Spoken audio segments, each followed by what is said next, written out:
Hi dear friends, ഇന്നൊരു കിടുക്കാച്ചി കടല വരട്ടിയതിൻ്റെ റെസിപ്പിയുമായാണ് ഇന്ന് ഞാൻ വന്നിരിക്കുന്നത്. ഒരു പ്രാവശ്യമെങ്കിലും ട്രൈ ചെയ്ത് നോക്കണേ. നല്ല രുചിയിലും വേഗത്തിലും ഇതെങ്ങനെ റെഡിയാക്കുന്നു നോക്കാം. അപ്പോൾ വീഡിയോയിലേക്ക് പോകുന്നതിന് മുമ്പ് പ്ലീസ് ചാനലൊന്ന് സബ്സ്ക്രൈബ് ചെയ്ത് സപ്പോർട്ട് ചെയ്യണേ. ഇതിനു വേണ്ടി ഞാനിവിടെ 1/2 കിലോ കറുത്ത കടല എടുത്ത് വെച്ചിട്ടുണ്ട്. ഇതിപ്പോൾ ഓവർനൈറ്റ് ആയിട്ട് വെള്ളത്തിൽ കുതിർത്ത് വെച്ചിട്ടുള്ള കടലയാണിത്. ഇത് നന്നായിട്ട് കഴുകിയെടുക്കുക. ഇനി ഓവർനൈറ്റ് അല്ലെങ്കിൽ നിങ്ങൾക്ക് 4-5 മണിക്കൂർ വെള്ളത്തിൽ കുതിർത്ത് വെച്ചാലും മതി. ഇനി കഴുകിയെടുത്തിട്ടുള്ള നമ്മുടെ ഒരു കടല നമുക്കൊന്ന് പ്രഷർ കുക്കറിലോട്ടേക്ക് മാറ്റി കൊടുക്കാം. അതിലോട്ടേക്ക് മുങ്ങുന്ന പാകത്തിന് വെള്ളമൊഴിച്ച് കൊടുക്കുക. അധികം ഓവർ വെള്ളം ഒഴിക്കണ്ട കേട്ടോ. ഇതിലേക്ക് ആവശ്യമായിട്ടുള്ള ഉപ്പ് ചേർത്ത് കൊടുക്കാം. എന്നിട്ട് നന്നായിട്ടൊന്ന് മിക്സാക്കി കൊടുക്കുക. എന്നിട്ട് നമുക്കിത് അടച്ചിട്ട് ഒരു 3-4 വിസിൽ വരുന്നവരെ വേവിച്ചെടുക്കാം. 3 വിസിലിന് ശേഷം നമുക്കിവിടെ കുക്കർ ഓഫ് ചെയ്തിട്ടുണ്ട്. നമുക്കിത് സൈഡിലോട്ടേക്ക് മാറ്റി വെക്കാം. ഇനി ഒരു ഇരുമ്പിൻ്റെ കടായി എടുക്കാം. ഇതിലോട്ടേക്ക് 2 ടേബിൾ സ്പൂണോളം വെളിച്ചെണ്ണ ഒഴിച്ചു കൊടുക്കാം. ഓയിൽ നല്ലവണ്ണം തന്നെ ചൂടാകുമ്പോൾ ഇതിലോട്ടേക്ക് ഒരു പച്ചമുളകും 1 ടേബിൾ സ്പൂണോളം ഇഞ്ചി വെളുത്തുള്ളിയും അതുപോലെ തന്നെ 1 ടീസ്പൂണോളം പെരിഞ്ചീരകവും കൂടി ചതച്ചതും കൂടി ചേർത്ത് കൊടുക്കുന്നുണ്ട്. എന്നിട്ട് എണ്ണയിൽ നല്ലവണ്ണം തന്നെ മൂപ്പിച്ചെടുക്കുക. അപ്പോൾ നല്ലൊരു മണം വരും കേട്ടോ. ആ ഒരു മൂത്തിട്ടുള്ളൊരു മണം വരുമ്പോൾ ഇതിലോട്ടേക്ക് ഒരു സവാള നീളത്തിൽ അരിഞ്ഞത് കൂടി ചേർത്ത് കൊടുക്കാം. ഇത് നന്നായിട്ടൊന്ന് വഴറ്റി കൊടുക്കുക. ആവശ്യമെങ്കിൽ ഇതിലേക്ക് കുറച്ച് ഉപ്പ് കൂടി ചേർത്ത് കൊടുക്കാം കേട്ടോ. അപ്പോൾ നമ്മുടെ സവാള നല്ല പെട്ടെന്ന് തന്നെ വഴന്ന് കിട്ടും. അപ്പോൾ ഞാൻ ഇതിലോട്ടേക്ക് കുറച്ച് ഉപ്പ് കൂടി ചേർത്ത് കൊടുത്തിട്ടുണ്ട്. എന്നിട്ട് നന്നായിട്ടൊന്ന് വഴറ്റി കൊടുക്കുക. നമ്മുടെ സവാള നല്ലവണ്ണം തന്നെ സോഫ്റ്റ് ആയിട്ട് നല്ല വഴന്ന് വരണം. ഒരു കളർ ചേഞ്ച് ആയിട്ട് വരണം. അതുവരെ വഴറ്റിയെടുക്കുക. സവാള ഏകദേശം നല്ലവണ്ണം തന്നെ ഇതുപോലത്തെ ലൈറ്റ് ഗോൾഡൻ കളർ ആകുന്നവർ ഇതുപോലെ വഴറ്റിയെടുക്കുക. ഇനി ഇതിലോട്ടേക്ക് നമുക്ക് കുറച്ച് ഫ്രഷ് ആയിട്ടുള്ള കറിവേപ്പില ചേർത്ത് കൊടുക്കാം. കറിവേപ്പിലയും കൂടി ചേർത്തിട്ട് ഒന്നും കൂടി നന്നായിട്ടൊന്ന് വഴറ്റി കൊടുക്കുക. നമ്മുടെ സവാള നല്ലവണ്ണം വാടി വരണം കേട്ടോ. അപ്പോഴാണ് നല്ല ടേസ്റ്റ് ഉണ്ടാവുന്നത്.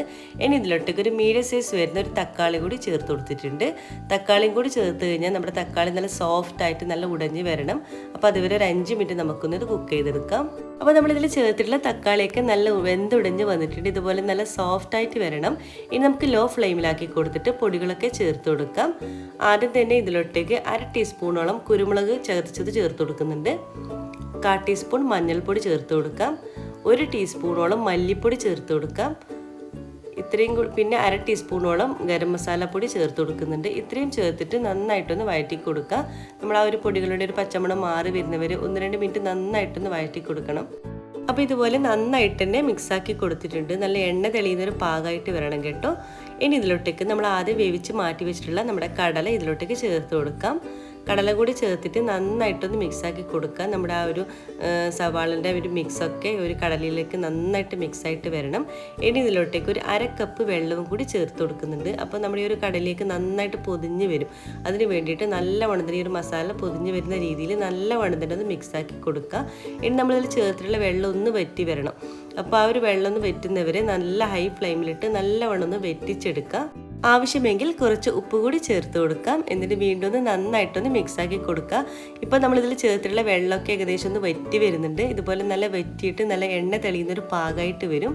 അപ്പോൾ അതുവരെ നല്ല വണ്ണം തന്നെ ഇതുപോലെ മിക്സാക്കി എടുക്കാം. ഇതുപോലെ വരട്ടിയെടുക്കണം. അപ്പോൾ ഇപ്പോൾ തന്നെ നല്ലൊരു മണം വരുന്നുണ്ട്. നല്ല സൂപ്പർ ടേസ്റ്റാണ്. കണ്ടില്ല, ഇതുപോലെ വരണ്ട് വരണം. നമ്മളിതിൽ ചേർത്തിട്ടുള്ള വെള്ളമൊക്കെ വറ്റി വന്നിട്ടുണ്ട്. ഇനി ഫൈനലായിട്ട് ഒരു ഇത്തിരി മല്ലിയില കൂടി ചേർത്ത് കൊടുത്തിട്ട് വീണ്ടും ഒന്ന് ഇതുപോലെ നല്ല വണ്ണം ഒന്ന് മിക്സാക്കി കൊടുക്കുക. കണ്ടില്ല, നല്ല എണ്ണ തെളിയുന്നൊരു പാകമായിട്ട് വന്നിട്ടുണ്ട്. അപ്പോൾ ഇത്രയേ ഉള്ളൂ. നമ്മുടെ ടേസ്റ്റി ആയിട്ടുള്ള കടല വരട്ടിയത് ഇവിടെ റെഡി ആയിട്ടുണ്ട്. അപ്പോൾ നമുക്കിനി സ്റ്റൗ ഓഫ് ചെയ്ത് കൊടുക്കാം. അപ്പോൾ നമ്മുടെ അടിപൊളി കടല വരട്ടിയത് ഇവിടെ റെഡി ആയിട്ടുണ്ട്. നമുക്ക് സെർവിംഗ് പ്ലേറ്റിലോട്ടേക്ക് മാറ്റി കൊടുക്കാം. ഇത് ദോശൻ്റെ കൂടെയും ചപ്പാത്തിൻ്റെ കൂടെയൊക്കെ ഒരു സൈഡ് ഡിഷായിട്ട് റെഡിയാക്കാൻ പറ്റുന്നതാണ്. കടലയൊക്കെ എല്ലാവരുടെ വീടുകളിലും ഉണ്ടാകുന്നതല്ലേ. അപ്പോൾ ഒന്ന് ട്രൈ ചെയ്ത് നോക്കുക. ഫീഡ്ബാക്ക് അറിയിക്കാൻ മറക്കരുത്. അതുപോലെ നിങ്ങൾ ആദ്യമായിട്ടാണ് എൻ്റെ ഈ ചാനൽ കാണുന്നതെങ്കിൽ പ്ലീസ് ചാനലൊന്ന് സബ്സ്ക്രൈബ് ചെയ്ത് സപ്പോർട്ട് ചെയ്യണേ.